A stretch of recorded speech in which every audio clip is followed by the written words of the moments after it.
Welcome to Z103 Online. This is Netflix and Chill. My name is David Sheehan. I'm here with Mr.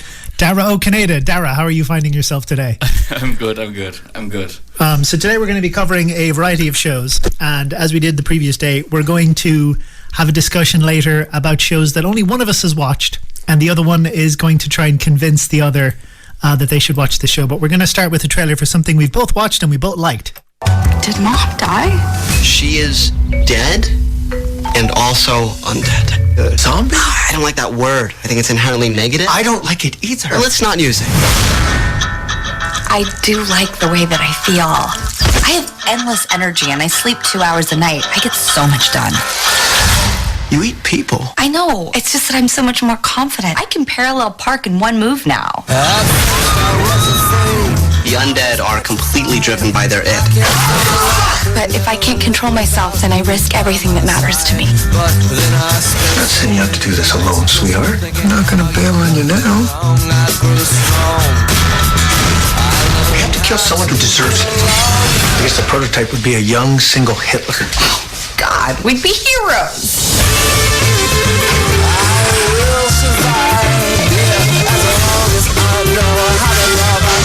So yeah, it's a great trailer there for the Santa Clarita diet. Dara, you and I have both watched this show. What do you think of it? I really enjoy it. I was a bit skeptical at the start. Yeah. But I really enjoy it. And it's on season, I think they've done season 3. Yeah, season 3 was the final season that they did. And unfortunately, after season 3, they discovered that they were cancelled. Oh, that's awkward. Yeah, so there will be no Santa Clarita, but I knew that going into it that it was already cancelled. So I was like, well, I hope I don't like this too much. And then I got pretty into it. It was like, But it got good reviews, I thought. Yeah, it did. But it seems like there is a problem with Netflix shows where basically if they put in, let's say, a budget of X and then a show is successful, all the actors in the show start to want more and more money because the show is successful. So it's doing the same ratings or less, but it starts costing more and more and more. So there's a depressing point where it's more financially viable for companies to cancel a show and show reruns than it is to fund making more episodes. That's a bit sad. Yeah, that's what happened. I think Timothy Oliphant, one of the main actors, said on his Twitter that he's just going to keep shooting it on his own in his house, and people are welcome to come and film or not if they want. Oh, that's actually brilliant. Yeah, so they're the two main actors in this are Drew Barrymore and Timothy Oliphant. Drew Barrymore has had an interesting career because the first thing I saw her in was as the little sister in E.T. Was that her? Yep, that was Drew Barrymore's first role. E.T. I was afraid of E.T. when I was younger. I was actually afraid of it. That was like my equivalent of a childhood horror. And then I watched it again. I was like, why was I afraid of this? This is hilarious. You know what I was terrified of when I was small? Claymation. Like just anything stop motion animated with clay. Yeah. I just found weirdly terrifying as a small child. I can see it. There was like a music video. I don't know, was it a Paul Simon one? But whenever it came on, like the top 30 hits or whatever the music show of the day was, it terrified. I had to run out of the room. But yeah, the basic concept of the Santa Clarita diet is that there's these two people. They're married, Joel and oh my god, I've forgotten her name. Wife. Joel and wife. Yeah. Drew Barrymore. Drew's character. Yeah, she plays wife, and they're like a couple who sell real estate.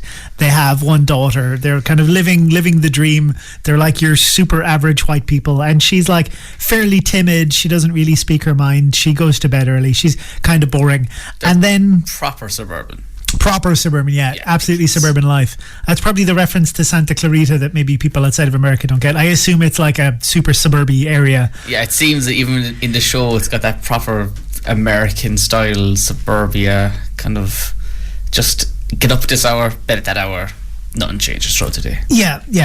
The ideal perfection. But then inexplicably she kind of dies, and you don't find out how she died until much later in the series. Yeah. But then she begins life as basically a zombie. Yeah, exactly. And I love the way you said kind of dies, because that's the best way to describe it. Yeah. Because as you said, she's a zombie, but it's not your typical kind of zombie. Yeah, at no point did she get bitten by another zombie. She just goes to bed one night, wakes up the next day, doesn't have a pulse, and then vomits like 70 gallons of bile and a little ball. And that's like the starting thing in this show, is that anyone who's turned into a zombie, that's the first thing that happens to them. Yeah.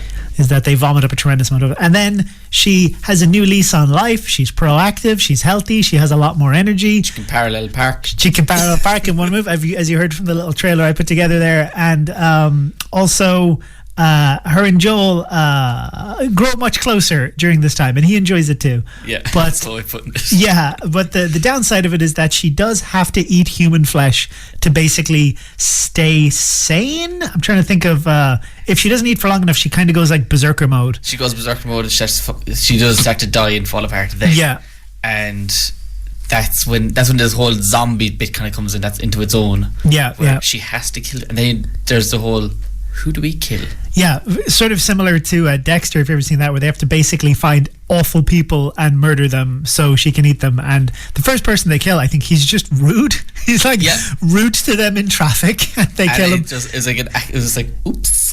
Yeah, she accidentally rips out his throat. And it goes on from there. So yeah, it's just basically them trying to balance their like suburban living lifestyle with, murder, lots of murder, and eating people and stuff. And it is quite funny. I like the tongue-in-cheek nature. There's a good B plot then as well with the daughter and the neighbours. Yes. Yeah. Because the daughter is she's, I don't know, would you say she's a fairly typical girl? I don't know how to describe her. She's a bit edgy. She's as we say, the whole thing is suburbia, yes. and all this, and she's kind of that edgy kind of, oh, this is so boring, I want to be cool, and without wanting to be cool, she's just edgy, a bit different.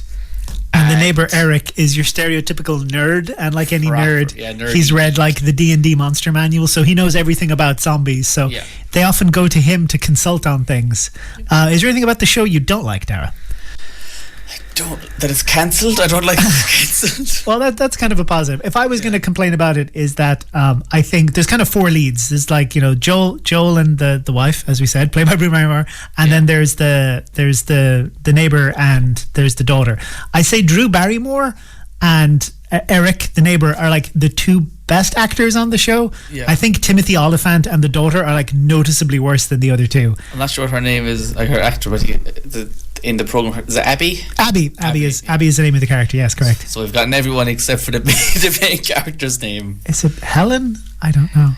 It's never going to come to us while we're on the show because you've got the pressure of the mics. And the other thing I don't like about the show is that it has a bit of a this actor wasn't available anymore syndrome, where like they set up a character and you're like, oh, this person is going to be a big, and then they're just gone, and it's like, oh, that's strange. So they set up. Their neighbor is a guy working for the FBI, and he was an actor on the Sarah Connor Chronicles, and he starts off as Joel's best friend. They're smoking weed together, and then he's just not in the show anymore. He's gone. You never see him again. Didn't even notice that. Yeah. They bring in a guy who hunts zombies. And then he's like, oh no, I'm going to go on holiday in Hawaii forever. Here's my brother. He's going to hunt zombies in our place. And then they had Natalie Morales from The Middleman, and she was like a cop who finds out their secret and then is kind of help them. And then she's gone too. So that is the thing. That's the thing that bothered me a lot when I was watching Dexter, where they'd like set up characters and then they'd just be gone, and then they'd sort of scramble to try and throw together a new plot. But other than that, though, it's a lot of fun. It's a good watch. It's a good watch, and it's finite because it's been cancelled, so you can catch up on it. Yeah, and you get to find out what we mean when we say that you should check out the Adventures of Mr. Balllegs. I love Mr. Balllegs. So, Adventures, Mr. Balllegs. We're gonna. He's my favorite character. You like Mr. Balllegs? I like Mr. Balllegs. So the next thing we're going to talk about is Dear White People. So have a listen to this. When are you gonna wake up to your white privilege, man? I'm black. Sorry, brother. Thanks for calling. Miss White, her rhetoric makes this campus look like a powder keg, a racial unrest, like a state school. How did we get here? Who hurt you? Well, 200 years. Slavery, got it right. Sorry I asked. We're going to bring together every group on this campus And demand real justice. Guys, you know what this is?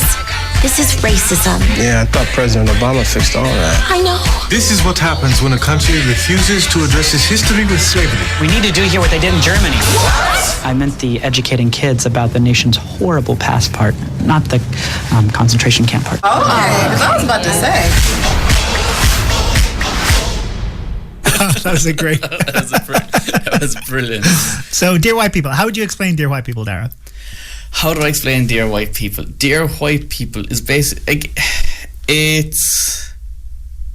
I No, okay. I shouldn't have put you on the spot there. Yeah. It's basically it feels weird talking about it because we are basically the dear white people that are being addressed. Yeah. We are very much white people. And it's about life on this campus with like a large black population. It's an Ivy League school. Yeah. And the main character is a DJ who has a radio show that she calls Dear White People, where she sort of explains like white privilege and all those other sort of concepts to people. And it obviously upsets all the white people that they're being talked down to. And it's sort of addressing that, but it is quite funny. There, as you heard from the clip there's some quite good jokes in it, but it is dealing with some pretty serious subject matter. Like one of the main parts of the first season is the gun. Yeah.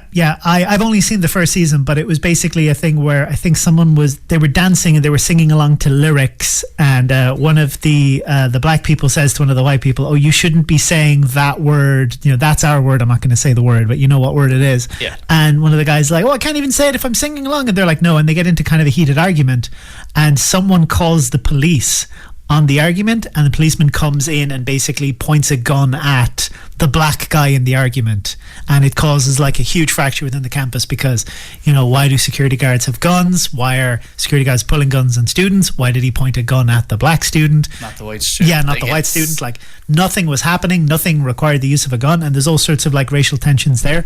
And the show is interestingly ordered because every episode just follows one character.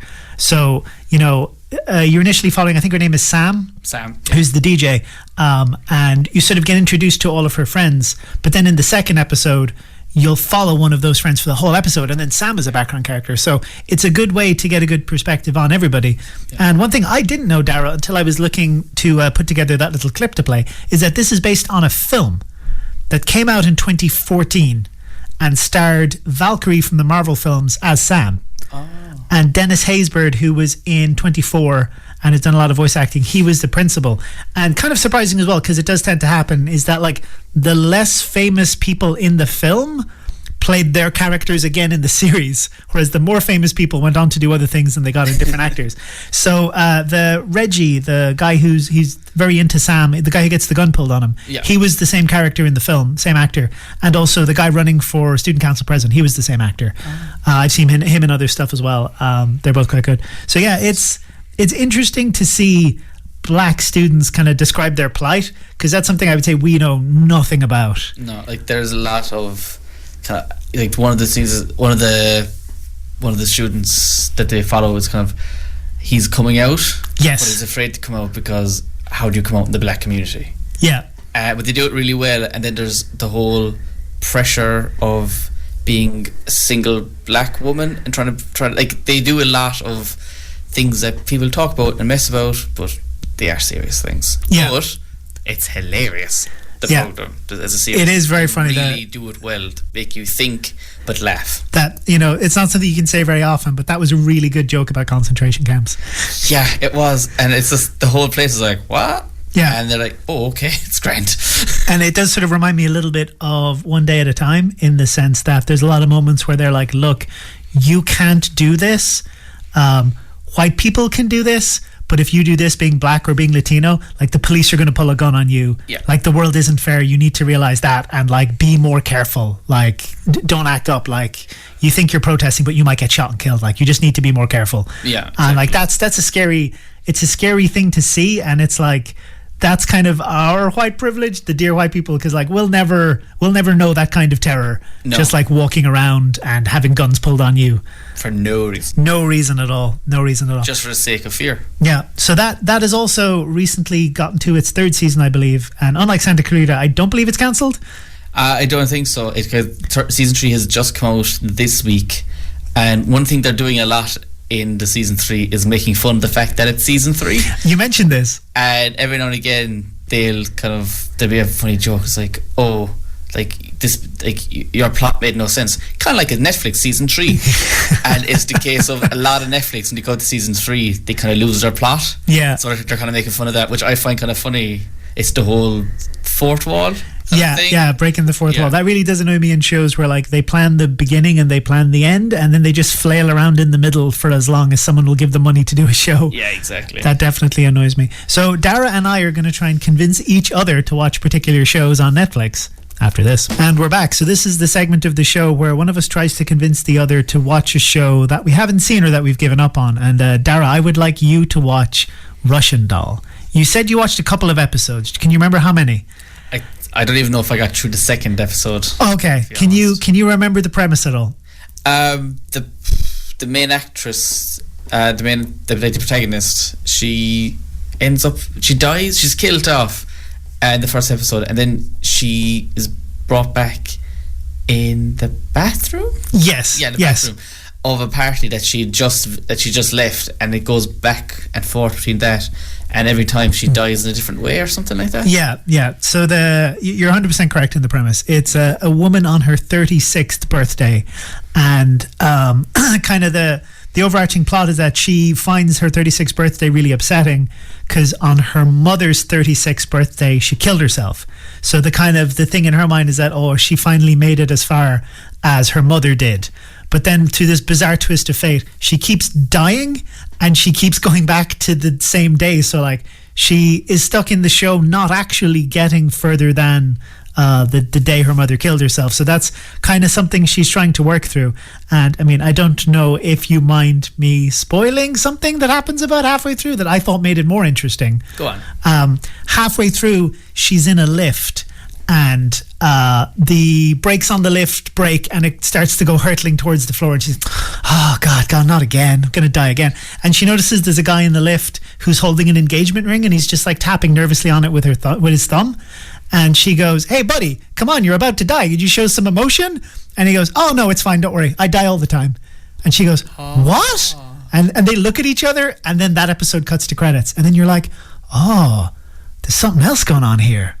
And that definitely changes the focus of the show and kind of the tone of the show towards the end. I'm going to look here. I've got a lovely printout here from Netflix saying that Russian Doll is 8 episodes long. So if you do want to finish it off, I think maybe the thing I've told you is like episode 3 or 4 where that happens. Okay. It's not a lot of time investment, but I really enjoyed it. And there's a good song that plays whenever she dies and resets. And I'm going to play us out on the show with that today, because I think that's a great song. But it is like, it's kind of sci-fi-ish, but it's a lot about kind of people and their emotional problems, and like they sort of need to get through their own emotional problems before they can break out of their time loops. So I kind of like that aspect of it. So I'd tell you to give it another chance if you're stuck for things to watch. Cool. I'll definitely. I feel like I think I will actually give that a go. That's good. You're not the first person I've spoken to who said that you gave up on it. Heather in our class as well said that she couldn't stand it and she just quit. I think she watched even more than you did. Okay. But I mean, I like sci-fis, I like time loops, I like post-apocalypse, I like zombies. There's a couple of things that you can always catch me with. So if you got a good time loop going, you've definitely got my attention. So I might just be biased. You were going to talk about On My Block. Yeah, so On My Block it's based in California, and it's kind of a Hispanic kind of neighborhood where it's not as well off as most of LA. It's kind of that stereotypical kind of ghetto, I suppose you can say. You know, everything's a bit rough, but and it's based around four main characters, and they're all 13, 14 that way. Yeah. And it kind of just shows you the troubles of living in that kind of area. But once again, it's a comedy. We're mad for serious comedies. Yeah. We're like, it's funny, but there's a serious plot to it. Yeah, we do. If you're gonna make us feel feelings, we have to laugh in between. Otherwise, our fragile emotions can't deal with it.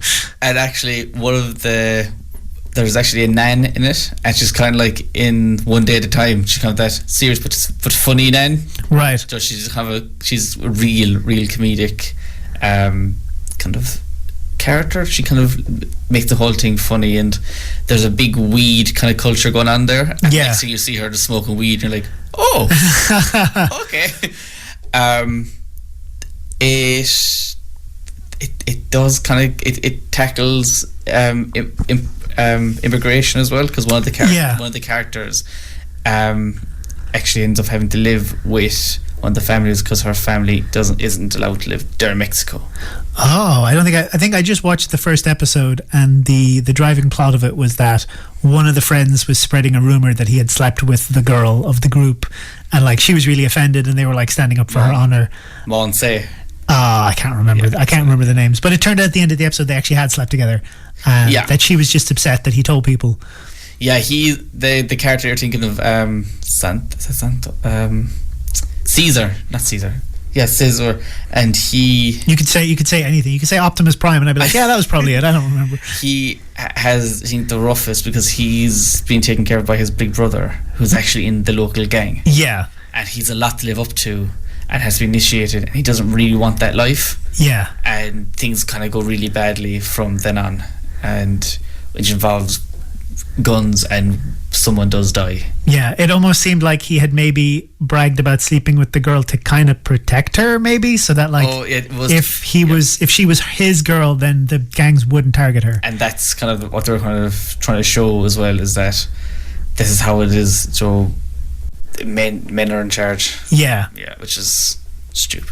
Yeah, you're claimed by poverty. So you, I think if that's all I watched, I just watched the first episode. So you think I should return to it? Because I didn't stop watching it for any particular reason. There's just lots of shows, and I tend to watch like the first episode of a lot of shows. I'm like, if this grabs me, I'll go with it. And I didn't get the hook. I didn't get like why. Because if Dear White People is making us understand like black plights, this is making us understand like Hispanic immigrant plights. Yeah, exactly.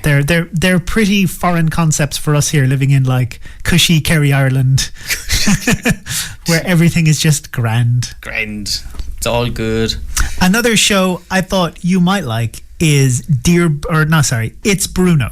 Okay. It's Bruno is a weird show about dog subculture in this like weird little universe in Brooklyn in New York.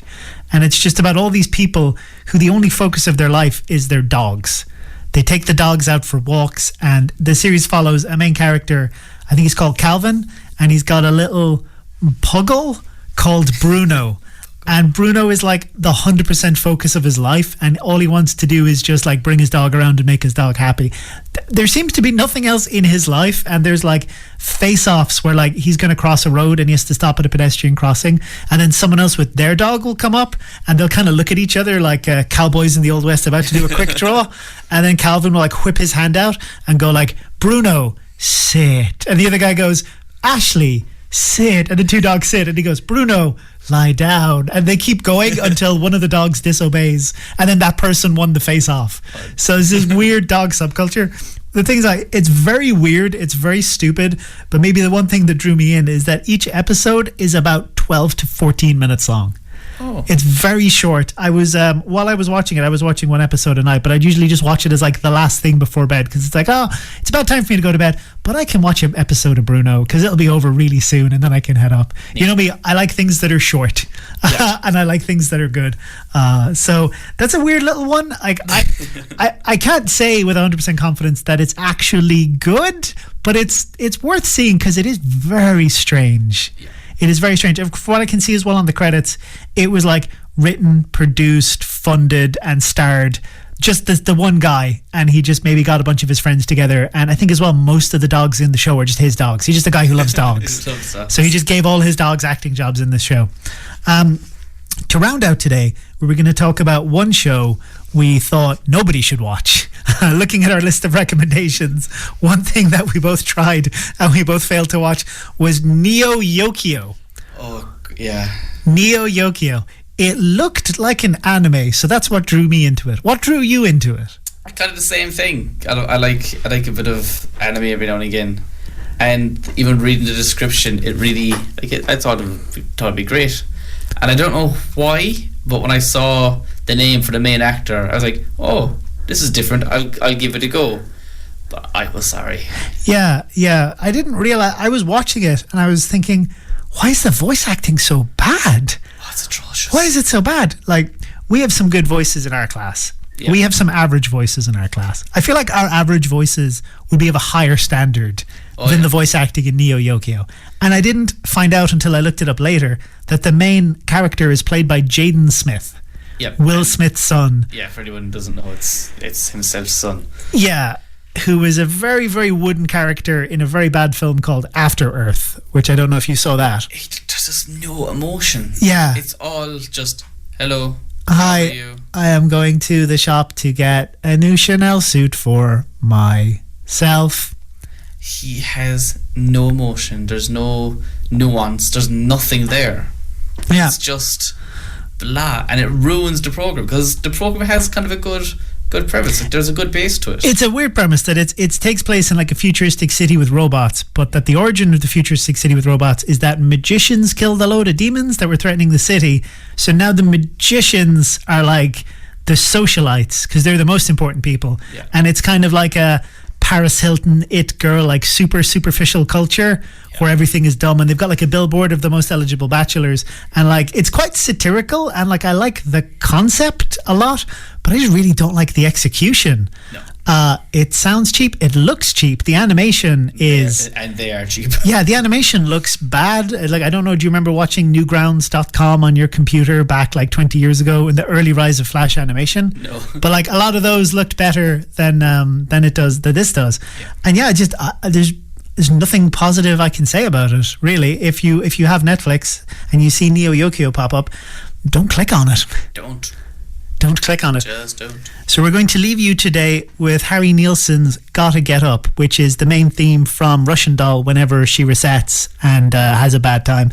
We won't see you again. This is our final show. We are drawing to a conclusion. So have a great time, all of you, and goodbye. Night.